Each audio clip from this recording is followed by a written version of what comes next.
कहानी की शुरुआत ग्रेसफील्ड नाम के एक बहुत ही सुंदर अनाथालय से होती है। यह अनाथालय चारों तरफ से खूबसूरत मैदानों और घने जंगलों से घिरा हुआ है। यहाँ रहने वाले बच्चे एक दूसरे को अपना सगा भाई बहन मानते हैं। इन सभी बच्चों की देखभाल करने के लिए एक औरत है जिसका नाम इसाबेला है। यहाँ के बच्चे इसाबेला को माँ कहकर बुलाते हैं। माँ इसाबेला यहाँ सभी बच्चों को बहुत अच्छी तरह पढ़ाती लिखाती है और रोज उनका IQ टेस्ट लिया जाता है। इसाबेला का कहना है कि वो बच्चों को इसलिए पढ़ाती है ताकि जब बाहर की दुनिया से कोई फैमिली उन्हें अडॉप्ट करने आए तो वो बाहर अच्छे से जी सके। लेकिन इस अनाथालय की दो चीजें बहुत ही अजीब हैं। पहली बात तो यह कि यहाँ जितने भी बच्चे हैं उन सभी के गले पर एक नंबर का टैटू बना हुआ है। हर बच्चे की पहचान उसके इसी नंबर से होती है। दूसरी बात, यहाँ रहने वाला कोई भी बच्चा अनाथालय के चारों तरफ लगी लकड़ी की फेंस को पार नहीं कर सकता। इसके अलावा वहाँ एक बड़ा सा मेन गेट भी है जिसके पास जाने की किसी को इजाजत नहीं है। इसाबेला बच्चों से कहती है कि बाहर की दुनिया बहुत खतरनाक है, इसलिए उन्हें इसी फेंस के अंदर रहना चाहिए और कभी बाहर जाने की कोशिश नहीं करनी चाहिए। यहाँ हमारी मुलाकात अनाथालय के 3 सबसे बड़े और होशियार बच्चों से होती है जिनके नाम है एमा, नॉर्मन और रे। दोपहर के समय ये सभी बच्चे मैदान में पकड़म पकड़ाई का गेम खेलते हैं। नॉर्मन अपने तेज दिमाग की वजह से जंगल में छिपे सभी बच्चों को बहुत आसानी से ढूंढ निकालता है। यहाँ तक कि वो सबसे फुर्तीली एमा को भी अपनी चाल में फंसाकर पकड़ लेता है। यह गेम असल में इन बच्चों की दिमागी और शारीरिक कसरत का एक हिस्सा है जिससे उनकी सोचने की क्षमता बढ़ती है। इसी बीच अनाथालय में एक खबर आती है कि कानी नाम की एक 6 साल की छोटी बच्ची को एक फैमिली ने अडॉप्ट कर लिया है। कानी बहुत ही मासूम लड़की है जो हमेशा अपने हाथ में एक खरगोश का टेडी बियर रखती है जिसे वो अपना सबसे अच्छा दोस्त मानती है। अनाथालय का नियम है कि जो बच्चा एक बार यहाँ से अडॉप्ट होकर चला जाता है वो कभी वापस नहीं आता। शाम को कानी की विदाई होती है। सभी बच्चे बहुत उदास होते हैं। कानी रोते हुए सबसे वादा करती है कि वो बाहर की दुनिया में जाकर सबको लेटर्स जरूर भेजेगी। लेकिन यहाँ नॉर्मन और रे सोचते हैं कि आज तक जितने भी बच्चे यहाँ से गए किसी ने भी कभी कोई लेटर नहीं भेजा। खैर, माँ इसाबेला कानी का हाथ पकड़कर उसे मेन गेट की तरफ ले जाती है। कानी के जाने के थोड़ी देर बाद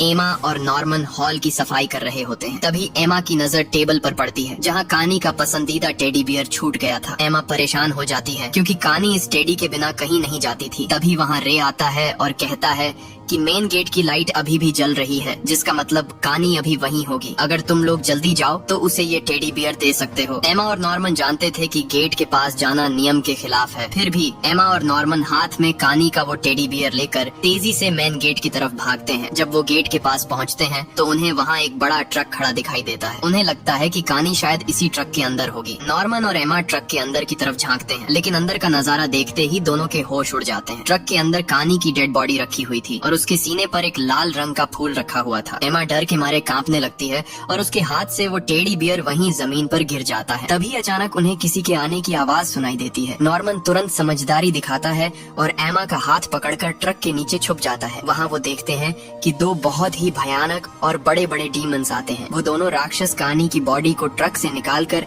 एक पानी से भरे कैप्सूल में डाल देते हैं। वहाँ वो राक्षस आपस में बात कर रहे होते हैं कि इस जगह के इंसानों का मीट बहुत ही अच्छी क्वालिटी का होता है और इन बच्चों को सिर्फ हमारे खाने के लिए ही यहाँ पाला जाता है। उनकी बातें सुनकर एमा और नॉर्मन को पूरा सच समझ में आ जाता है कि उनका यह अनाथालय असल में कोई अच्छी जगह नहीं बल्कि इंसानों का एक फार्म है जहाँ सभी बच्चों को डीमंस का खाना बनाने के लिए रखा गया है। तभी वहाँ माँ इसाबेला आ जाती है। वो उन राक्षसों से बहुत ही नॉर्मली बात करती है और वादा करती है कि अगली बार वो उनके लिए और भी इंटेलिजेंट बच्चा तैयार रखेगी क्योंकि राक्षसों के यहाँ इंटेलिजेंट बच्चों का मीट सबसे बेस्ट माना जाता है। इसी बीच एक राक्षस को हवा में बच्चे की खुशबू आ जाती है। वो नीचे चेक करता है तो उसे जमीन पर गिरा कानी का टेडी बियर मिलता है। राक्षस उसे उठाकर इसाबेला को दे देता है। इसाबेला टेडी को देखकर समझ जाती है कि कोई बच्चा यहाँ आया था। हालांकि एमा और नॉर्मन राक्षस के देखने से पहले ही वहाँ से भागकर सीधे जंगल में पहुँच जाते हैं। जंगल में एमा बैठकर रोने लगती है। उसे यकीन नहीं हो रहा था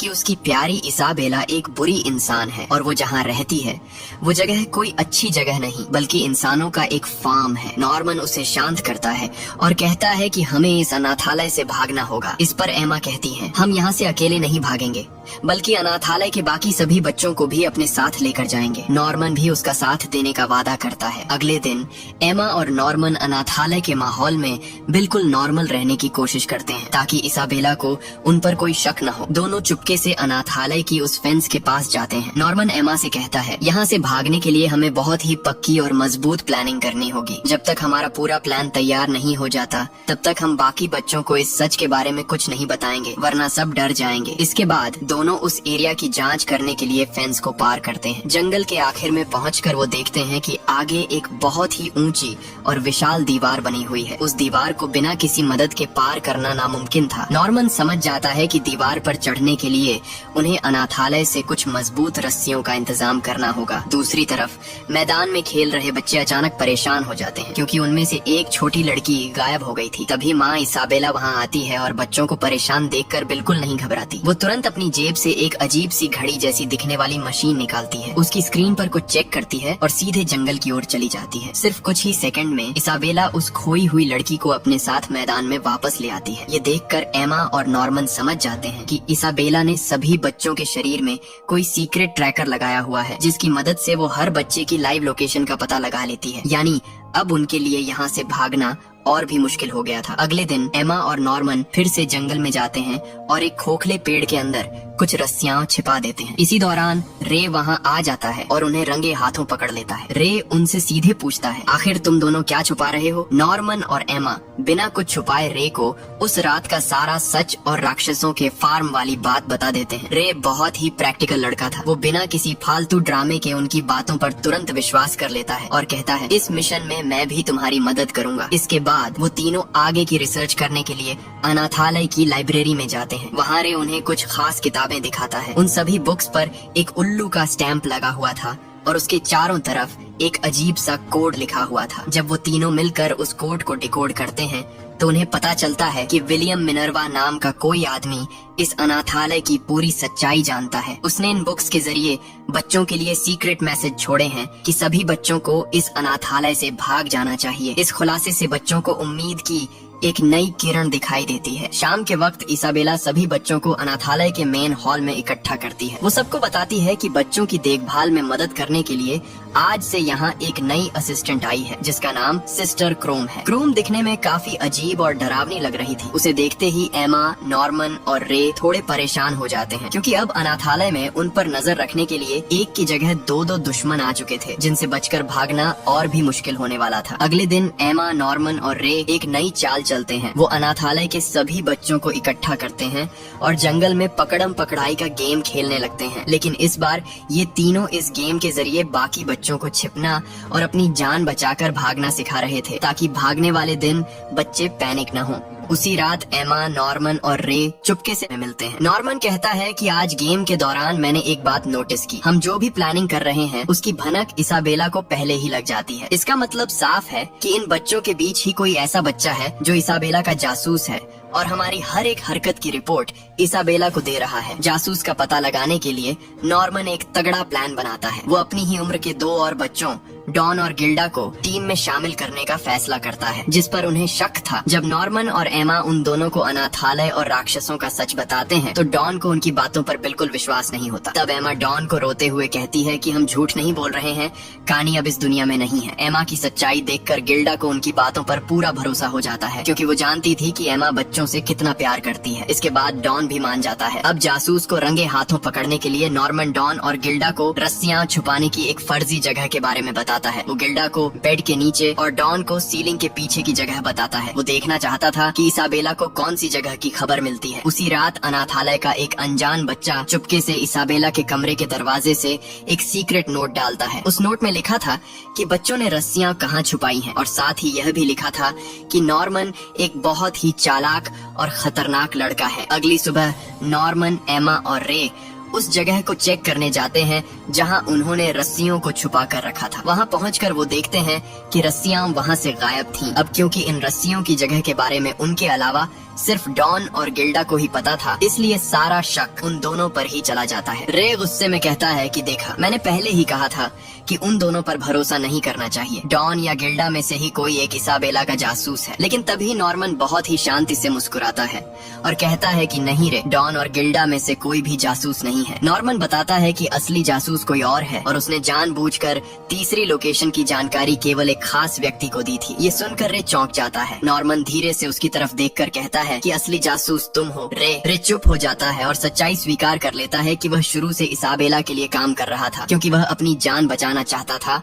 और अकेले भाग नहीं सकता था। रे आगे बताता है कि खुद को जिंदा रखने के लिए मैंने इसाबेला के सामने एक सौदा रखा। मैंने उससे कहा कि मैं बच्चों के बीच रहकर उसके लिए जासूसी करूंगा और बदले में वो मेरे एडॉप्शन का टाइम बढ़ा देगी। रे कहता है कि मैं यहाँ से अकेले बाहर नहीं भाग सकता था, मुझे तुम दोनों की जरूरत थी, इसीलिए मैंने खुद जानबूझकर कानी के उस टेडी बियर को टेबल पर छोड़ा था और तुम्हें हिंट दिया था कि मेन गेट की लाइट चालू है। मैं चाहता था कि तुम और एमा वहाँ जाओ और अपनी आंखों से फार्म का सच देख सको, ताकि तुम भागने का प्लान बनाओ और मैं तुम्हारे साथ यहाँ से निकल सकूं। रे की ये पूरी सच्चाई सुनकर नॉर्मन और एमा को बड़ा झटका लगता है, लेकिन वो जानते थे कि रे दिल का बुरा नहीं है, वो बस खुद को बचाना चाहता था। एमा रे से कहती है कि भले ही तुमने जो किया वो गलत था, लेकिन हम आज भी तुम पर पूरा भरोसा करते हैं। इसके बाद वो दोनों रे को अपनी टीम से बाहर निकालने के बजाय उसे एक डबल स्पाई बना देते हैं। यानी अब रे इसाबेला के सामने नाटक तो जासूसी का करेगा, लेकिन असल में वो उनकी सारी इन्फॉर्मेशन नॉर्मन और एमा को देगा। इसके बाद रे उन्हें अपने कमरे में ले जाता है और फर्श के नीचे बने एक सीक्रेट होल को दिखाता है। इस होल में रे ने इसाबेला से छिपाई हुई बहुत सारी चीजें रखी थी, जैसे कुछ गैस के कैन और एक खास गैजेट। रे बताता है कि यह गैजेट उसने खुद अपने दिमाग से तैयार किया है। ये गैजेट बच्चों के शरीर में लगे ट्रैकर के सिग्नल को पूरी तरह ब्लॉक कर सकता है, जिससे इसाबेला को उनकी लोकेशन का पता नहीं चलेगा। शाम को रे इसाबेला के पास जाता है। वो इसाबेला का ध्यान भटकाने के लिए उससे एक झूठ बोलता है कि माँ, एमा और नॉर्मन बहुत शातिर हो रहे हैं और वो आपके खाने में जहर मिलाने की प्लानिंग कर रहे हैं। लेकिन तभी इसाबेला रे को कहती है कि रे, तुम्हारी जासूसी का काम बहुत अच्छा है, लेकिन नियम के मुताबिक कुछ ही महीनों बाद तुम्हें भी अडॉप्ट कर लिया जाएगा। यानी अब रे की मौत का समय भी तय हो चुका था। इसाबेला की बात सुनकर रे अंदर से पूरी तरह हिल जाता है, लेकिन वो अपने चेहरे पर डर नहीं आने देता और वहाँ से चुपचाप निकल जाता है। अगले दिन पांचों बच्चे अपनी नई रस्सियों का टेस्ट करने के लिए उस विशाल दीवार के पास जाते हैं। वो देखना चाहते थे कि रस्सी दीवार पर टिक पाएगी या नहीं, लेकिन जैसे ही वो दीवार के पास पहुँचते हैं, सिस्टर क्रोम वहाँ आ जाती है और उन्हें रंगे हाथों पकड़ लेती है। बच्चों को लगता है कि अब उनका खेल खत्म हो चुका है और क्रोम जाकर इसाबेला को सब कुछ बता देगी। लेकिन तभी क्रोम कुछ ऐसा करती है जिसकी उम्मीद किसी को नहीं थी। वो कहती है कि डरो मत, मैं इसाबेला को इस बारे में कुछ नहीं बताऊंगी। मैं तो खुद तुम बच्चों की मदद करना चाहती हूँ ताकि तुम यहाँ से भाग सको। बच्चों को उसकी बातों पर बिल्कुल भरोसा नहीं होता। तब क्रोम अपनी कॉलर हटाकर एक निशान दिखाती है। वो बताती है कि मेरी बॉडी के अंदर एक सीक्रेट चिप लगी हुई है। अगर कोई भी बच्चा मेरी सिक्योरिटी से भाग जाता है या मैं इसाबेला के खिलाफ जाती हूँ, तो इस अनाथालय के हेडक्वार्टर वाले इस चिप के जरिए मुझे करंट देकर सीधे मार डालेंगे। क्रोम आगे बताती है कि वो इसी अनाथालय में पली बड़ी है। वो इसाबेला को हटाकर खुद इस फार्म की माँ बनना चाहती थी ताकि अपनी जान बचा सके। उसी रात वो पांचों बच्चे सिस्टर क्रोम के कमरे में जाते हैं। वहाँ क्रोम उन्हें इस दुनिया का असली और सबसे खौफनाक इतिहास सुनाती है। वो बताती है कि आज से करीब 1000 साल पहले इंसानों और डीमंस के बीच एक बहुत ही भयानक युद्ध शुरू हुआ था, जिसमें दोनों तरफ के लाखों लोग मारे गए थे। इस तबाही को रोकने के लिए दोनों ग्रुप्स के बीच एक समझौता हुआ, जिसका नाम रखा गया द प्रॉमिस। इस प्रॉमिस के मुताबिक इंसानों और राक्षसों ने अपनी दुनिया को 2 अलग अलग हिस्सों में बांट लिया। राक्षसों ने वादा किया कि वो अब इंसानों की दुनिया में जाकर उन पर हमला नहीं करेंगे, लेकिन इस शांति के बदले में इंसानों को एक बहुत ही क्रूर शर्त माननी पड़ी। शर्त यह थी कि राक्षसों को खाने के लिए इंसानी बच्चों की सप्लाई दी जाएगी। इसी शर्त को पूरा करने के लिए इस दुनिया में ग्रेस फील्ड जैसे कई सीक्रेट फार्म्स बनाए गए, जहां अनाथ बच्चों को बहुत अच्छे माहौल में पाला पोसा जाता है। क्रोम आगे बताती है कि राक्षसों को जितना ज्यादा इंटेलिजेंट बच्चा खाने को मिलता है, उनका दिमाग उतना ही ज्यादा समझदार और ताकतवर होता जाता है। अगर वो इंसानी दिमाग नहीं खाएंगे तो वो जानवरों जैसे जंगली बन जाएंगे। इसी वजह से इसाबेला बच्चों को इतना ज्यादा पढ़ाती है और उनका रोज IQ टेस्ट लेती है। इसी बातचीत के दौरान बच्चे क्रोम से उनके कानों में लगे ट्रैकर के बारे में पूछते हैं। क्रोम बताती है कि सभी बच्चों के कानों के पीछे एक बहुत ही छोटा ट्रैकर लगाया गया है, जिससे इसाबेला अपनी घड़ी में सबकी लोकेशन देख सकती है। अब क्योंकि रे पहले ही इस ट्रैकर को ब्लॉक करने का गैजेट बना चुका था, इसलिए बच्चों के चेहरे पर कोई डर नहीं दिखता। बच्चों का यह कॉन्फिडेंस देखकर क्रोम समझ जाती है कि इन बच्चों को ट्रैकर को बेकार करने का तरीका मिल चुका है। अगले दिन क्रोम बच्चों के रूम में थी, तभी वहाँ इसाबेला आ जाती है। इसाबेला के हाथ में एक लेटर था। इसाबेला वो लेटर क्रोम के हाथ में थमा देती है और बताती है कि हेडक्वार्टर से ऑर्डर आया है कि तुम्हें दूसरे अनाथालय में मान की पोस्ट दी जा रही है, इसलिए तुम्हें इसी वक्त ग्रेसफील्ड हाउस छोड़कर जाना होगा। ये खबर सुनकर सिस्टर क्रोम को बहुत बुरी लगती है। वो अच्छी तरह जानती थी कि इसाबेला उसे प्रमोशन नहीं दे रही बल्कि रास्ते से हटा रही है, क्योंकि इसाबेला को क्रोम की चालबाजी का पता चल चुका था। क्रोम समझ जाती है कि अब उसका बचना नामुमकिन है। अनाथालय से निकलने से पहले क्रोम बच्चों की मदद करने के लिए एक स्पेशल पेन छोड़कर चली जाती है। जब क्रोम अनाथालय के मेन गेट पर पहुंचती है तो वहां उसकी मुलाकात इस पूरे सिस्टम की सुपरवाइजर से होती है, जिसे सभी लोग दादी कहकर बुलाते थे। क्रोम अपनी जान बचाने के आखिरी मौके के तौर पर दादी को बताती है कि ग्रेसफील्ड के बच्चे बहुत शातिर हैं और वो यहाँ से भागने का प्लान बना रहे हैं और इसाबेला इस बात को छुपा रही है। लेकिन दादी क्रोम की एक नहीं सुनती। दादी कहती है कि इसाबेला मेरा सबसे पसंदीदा है और वो बच्चों को कभी भागने नहीं देगी। तभी अंधेरे कॉरिडोर से एक बहुत ही भयानक और बड़ा राक्षस बाहर निकलता है। क्रोम डर के मारे चिल्लाने लगती है, लेकिन दादी के इशारे पर वो राक्षस क्रोम पर हमला कर देता है और उसे वहीं मार डालता है। सिस्टर क्रोम के जाने के बाद एमा और नॉर्मन बिना वक्त गंवाए अपनी प्लानिंग के अगले हिस्से पर काम करना शुरू कर देते हैं। वो दोनों चुपके से उस विशाल दीवार की तरफ जाते हैं ताकि उस पर चढ़कर बाहर की दुनिया का रास्ता देख सकें। दूसरी तरफ रे अनाथालय के अंदर ही रुकता है और इसाबेला को अपनी बातों में उलझा कर रखता है ताकि उसका ध्यान दीवार की तरफ न जाए। लेकिन इसाबेला इन बच्चों से कहीं ज्यादा चालाक थी। उसे रे की बातों पर पहले से ही शक था, इसलिए वो रे की किसी भी बात में नहीं आती और उसे एक खाली कमरे में लॉक कर देती है। फिर इसाबेला सीधे जंगल की तरफ बढ़ जाती है। कमरे में बंद रे को बचाने के लिए वहाँ डॉन आ जाता है। डॉन जल्दी से उस कमरे का लॉक तोड़कर रे को बाहर निकालता है। आजाद होते ही रे और डॉन दीवार की तरफ भागते हैं ताकि एमा और नॉर्मन को अलर्ट कर सकें, लेकिन तब तक बहुत देर हो चुकी थी। इसाबेला सीधे उस दीवार के पास पहुंच जाती है और उन दोनों को डांटने लगती है। इसाबेला कहती है कि मैंने तुम्हें इस अनाथालय में वो सब कुछ दिया जिसकी तुम्हें जरूरत थी, अच्छा खाना, अच्छे कपड़े, ढेर सारा प्यार और एक महफूज जिंदगी। फिर भी तुम लोगों ने अनाथालय के सबसे बड़े नियम को तोड़ने की कोशिश की। तभी एमा दौड़कर इसाबेला को पीछे से कसकर पकड़ लेती है ताकि इसाबेला हिल न सके। एमा चिल्लाकर नॉर्मन से कहती है कि नॉर्मन तुम रुकना मत, जल्दी से दीवार के ऊपर चढ़ जाओ और यहाँ से भाग जाओ। लेकिन इसाबेला की ताकत एमा की सोच से कहीं ज्यादा थी। वो पलक झपकते ही खुद को एमा की पकड़ से छुड़ाती है और गुस्से में एमा का पैर इतनी बेरहमी से मरोड़ती है कि उसका पैर वहीं टूट जाता है। एमा दर्द के मारे जमीन पर गिरकर चीखने लगती है। एमा की यह हालत देखकर नॉर्मन के कदम वहीं रुक जाते हैं। वो एमा को इस दर्दनाक हालत में छोड़कर अकेले भागने से साफ इनकार कर देता है। इसाबेला मुस्कुराती है और कहती है कि तुमने बिल्कुल सही फैसला किया। इसके बाद वो बताती है कि हेडक्वार्टर से ऑर्डर आ चुका है। कल नॉर्मन का एडॉप्शन होने वाला है, यानी कल उसका आखिरी दिन है और उसे डीमंस के हवाले कर दिया जाएगा। उसी रात चारों बच्चे एक कमरे में इकट्ठे होते हैं। रे नॉर्मन से कहता है कि हमारे पास सिर्फ आज की रात है। हम कल सुबह ही तुम्हारे पैर में चोट लगने का नाटक करेंगे या तुम्हें अनाथालय के अंदर ही कहीं छुपा देंगे जिससे तुम्हारा शिपमेंट रुक जाएगा। लेकिन नॉर्मन उनके इस प्लान के लिए साफ मना कर देता है। वो कहता है कि अगर मैं यहाँ से भागने की कोशिश करूंगा या छुपूंगा तो इसाबेला पूरे अनाथालय को हाई अलर्ट पर डाल देगी। वो सुरक्षा और ज्यादा कड़ी कर देगी, जिसके बाद बाकी बच्चों का यहाँ से भागना हमेशा के लिए नामुमकिन हो जाएगा। नॉर्मन भावुक होकर कहता है कि अगर मुझे अपने भाई बहनों और तुम दोस्तों की रक्षा करने के लिए अपनी जान भी देनी पड़े तो मैं खुशी खुशी अपना बलिदान दे दूंगा। अगली सुबह नॉर्मन बहुत ही शांत मन से अपना सामान पैक करने लगता है। तभी अलमारी के एक कोने में उसे वो सीक्रेट पेन मिलता है जिसे सिस्टर क्रोम ने जाने से पहले उनके लिए छुपा कर रखा था। नॉर्मन उस पेन को ध्यान से देखता है और समझ जाता है कि ये कोई मामूली पेन नहीं है, बल्कि इसके अंदर बाहर की दुनिया का कोई बहुत बड़ा राज या नक्शा छिपा हुआ है। वो उस पेन को चुपचाप अपनी जेब में रख लेता है। अनाथालय छोड़ने से पहले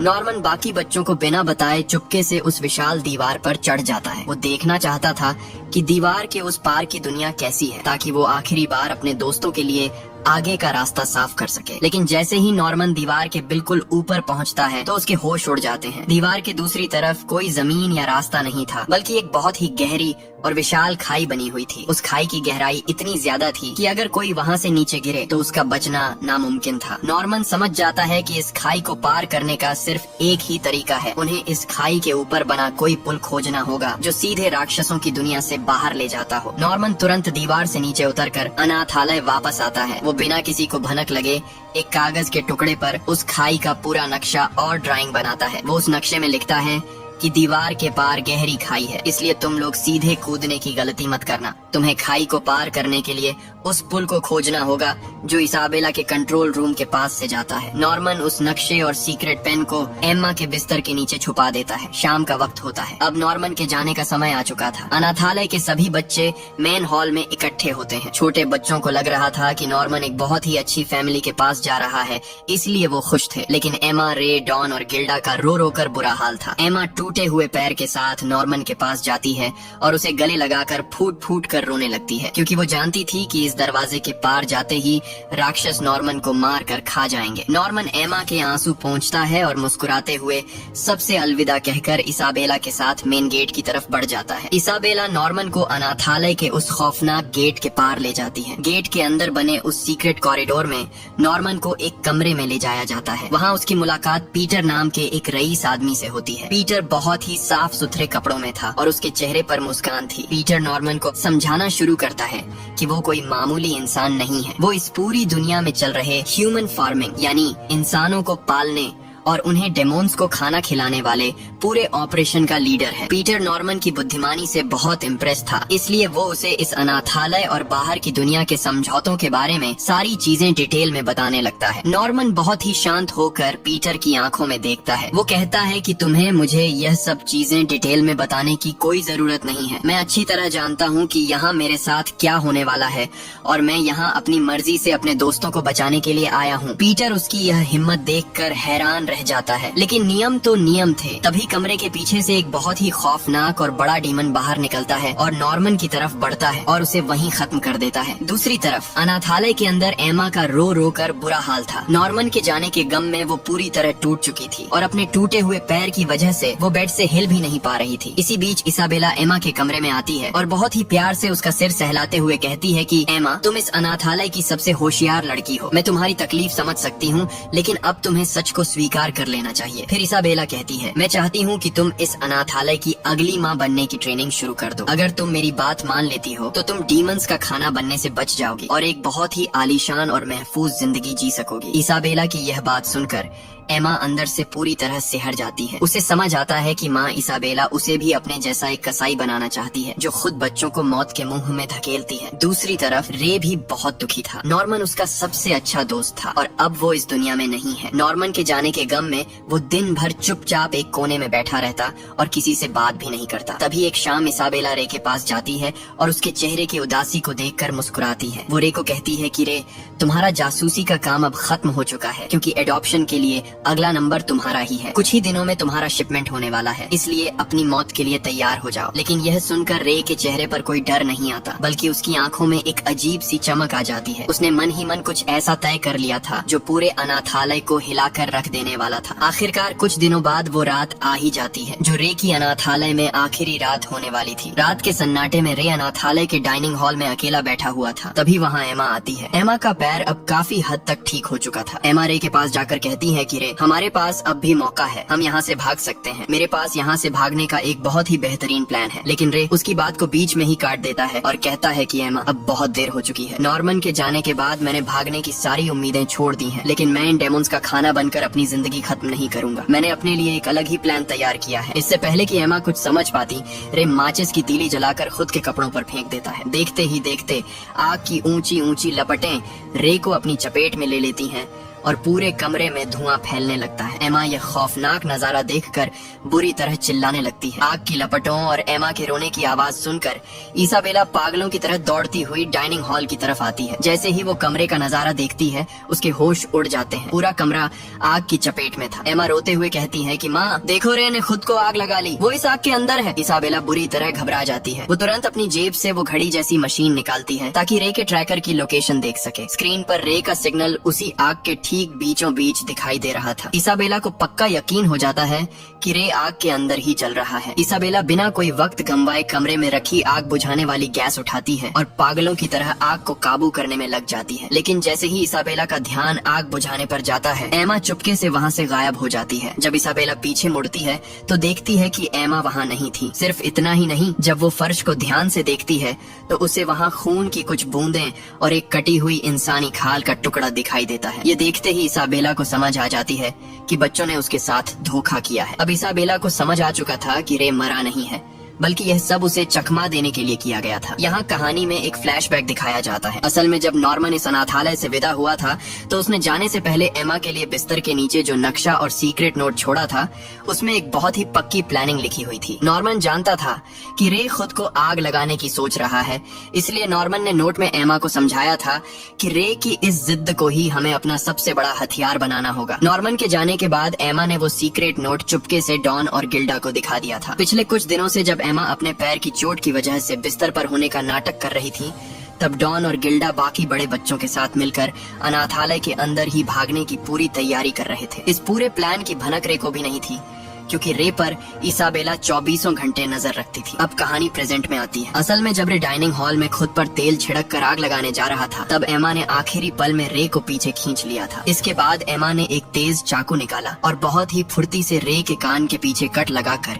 उस सीक्रेट ट्रैकर को शरीर से बाहर निकाल दिया। यही वजह थी कि वहाँ जमीन पर खून और खाल का टुकड़ा गिरा था। एमा ने उस कटे हुए ट्रैकर को और रे के कुछ पुराने कपड़ों को आग में डाल दिया था, ताकि इसाबेला की मशीन में यही दिखे कि रे आग के अंदर ही मौजूद है। इस तरह इसाबेला आग बुझाने में उलझ गई और बच्चों को वहाँ से निकलने का पूरा मौका मिल गया। इसके बाद एमा ने चाकू से अपने कान का ट्रैकर भी बाहर निकाल फेंका और रे को लेकर सीधे जंगल की तरफ भाग निकली। भागते हुए रे हैरान होकर एमा से पूछता है कि लेकिन बाकी बच्चों का क्या हम उन्हें यहीं छोड़ रहे हैं? तब एमा मुस्कुराते हुए कहती है कि नहीं रे, डॉन और गिल्डा ने पहले ही सभी बड़े बच्चों के ट्रैकर निकाल दिए हैं और वो सब दीवार की तरफ बढ़ चुके हैं, लेकिन हम 4 साल से छोटे बच्चों को अपने साथ नहीं ले जा रहे हैं, क्योंकि वो इतनी गहरी खाई को पार नहीं कर पाएंगे। मैंने अनाथालय के सबसे समझदार छोटे बच्चे फील को पूरा सच बता दिया है और उससे वादा किया है कि हम 2 साल के अंदर वापस आएंगे और उन सभी छोटे बच्चों को यहाँ से छुड़ा कर ले जाएंगे। इधर इसाबेला लालटेन उठाती है और अकेले ही रात के अंधेरे में बच्चों का पीछा करने के लिए जंगल की तरफ दौड़ पड़ती है। इधर सभी बच्चों के कानों से ट्रैकर निकाले जा चुके थे, इसलिए अब वो पूरी तरह आजाद होकर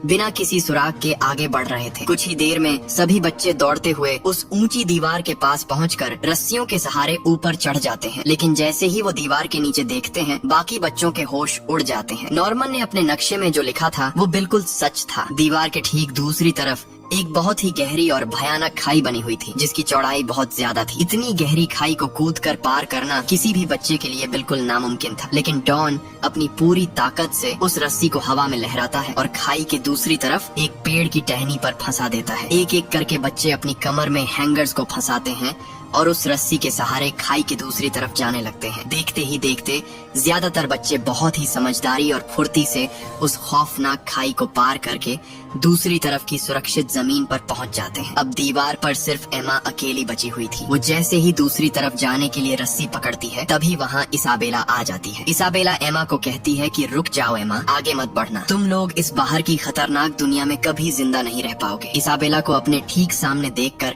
एमा एक पल के लिए सहम जाती है, लेकिन वो तुरंत खुद को संभालती है। उसकी आंखों में इसाबेला के लिए अब कोई डर नहीं था। एमा कहती है, अलविदा माँ, हम बाहर की दुनिया में अपनी किस्मत खुद तय करेंगे। ये कहते ही एमा बिना कोई वक्त गंवाए रस्सी को पकड़ती है और हवा में छलांग लगा देती है। वो बहुत ही फुर्ती से जिप लाइन के सहारे उस गहरी खाई को पार करके दूसरी तरफ पहुंच जाती है। एमा के पहुंचते ही डॉन तुरंत चाकू से उस रस्सी को काट देता है। अब इसाबेला के पास उन तक पहुंचने का कोई रास्ता नहीं बचा था। दीवार पर खड़ी इसाबेला खाई के उस पार खड़े बच्चों को देखती है। वो चाहती तो अलार्म बजाकर हेडक्वार्टर से डेमोन्स की फौज बुला सकती थी, लेकिन वो ऐसा नहीं करती। बच्चों की इस कामयाबी और एमा की हिम्मत को देखकर इसाबेला का दिल पिघल जाता है। उसे अपना वो बचपन याद आ जाता है जब वो खुद इस फार्म से भागने का सपना देखती थी, लेकिन डर के मारे नहीं भाग पाई थी। इसाबेला के चेहरे पर एक हल्की मुस्कान आती है और वो उन बच्चों को कहती है कि जाओ बच्चों, अपनी जिंदगी जी लो और हमेशा खुश रहना। इसके बाद इसाबेला वापस अनाथालय लौट आती है। वो अनाथालय के बाकी बचे छोटे बच्चों को गले लगा लेती है और उनके साथ वहीं रुक जाती है। दूसरी तरफ सुबह की पहली किरण के साथ सभी बच्चे जंगल को पार करके एक बेहद खूबसूरत और खुली जगह पर आ जाते हैं। तभी एमा अपनी जेब से नॉर्मन का दिया हुआ वो सीक्रेट पेन निकालती है। जैसे ही वो उस पेन का बटन दबाती है, हवा में एक होलोग्राम स्क्रीन चालू हो जाती है। उस स्क्रीन पर बाहर की दुनिया का एक पूरा डिजिटल नक्शा उभर आता है और साथ ही विलियम मिनर्वा का एक आखिरी मैसेज दिखाई देता है, जिसमें लिखा था, अनाथालय से बाहर की दुनिया में तुम्हारा स्वागत है। आगे का रास्ता मुश्किल है, लेकिन उम्मीद मत छोड़ना। एमा और रे एक दूसरे की तरफ देखते हैं और मुस्कुराते हैं। भले ही नॉर्मन आज उनके साथ नहीं था, लेकिन उसके बनाए प्लान की बदौलत आज ये लोग जिंदा और आजाद थे। एमा आगे बढ़ती है और सभी बच्चों का हाथ थाम कर कहती है, यह हमारी नई शुरुआत है। और इसी के साथ ये कहानी खत्म हो जाती है। उम्मीद है आप सबको ये कहानी पसंद आई होगी। अगर पसंद आई होगी तो इस वीडियो को लाइक और मेरे चैनल को सब्सक्राइब जरूर करें, ताकि हमारे हर आने वाली वीडियो सबसे पहले आप तक पहुँचे। तो चलिए मिलते हैं नेक्स्ट वीडियो में, तब तक के लिए थैंक यू सो मच।